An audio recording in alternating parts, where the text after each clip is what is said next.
পরিব্রাজক স্বামীজির সঙ্গে মহীশূরের মহারাজের ঘনিষ্ঠ সম্পর্ক গড়ে উঠেছে।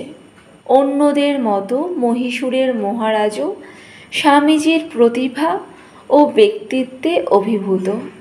একদিন মহারাজ স্বামীজিকে প্রশ্ন করলেন, স্বামীজি, আমার সভাসদদের আপনার কীরকম মনে হয়?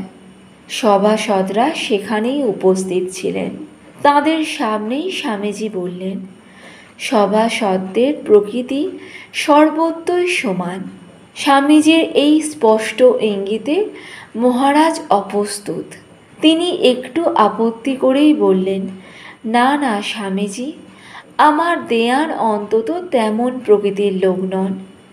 স্বামীজি বললেন, কিন্তু মহারাজ, দেয়ানের কাজই হলো রাজার ধন সরিয়ে নিয়ে ইংরেজ সরকারের প্রতিনিধিকে দেয়া। মহারাজ তাড়াতাড়ি কথার ধারা পাল্টিয়ে নিলেন এবং কিছুক্ষণ পরে স্বামীজিকে নিজের ঘরে ডেকে নিয়ে গিয়ে বললেন, দেখুন স্বামীজি, অত্যাধিক স্পষ্টবাদিতা অনেক ক্ষেত্রেই তেমন নিরাপদ নয়। আপনি আমার সভাসদদের সামনে যেভাবে কথা বলছিলেন এমনইভাবে ভবিষ্যতেও বলতে থাকলে আমার ভয় হয় কে কখন আপনার ওপর বিষ প্রয়োগ করে বসে। স্বামীজি উত্তর দিলেন, কি বলছেন আপনি? আপনি কি মনে করেন ঠিক ঠিক যে সন্ন্যাসী সে সত্য বলতে ভয় পায়, তাতে জীবনের ভয় থাকলেও কিছু যায় আসে না?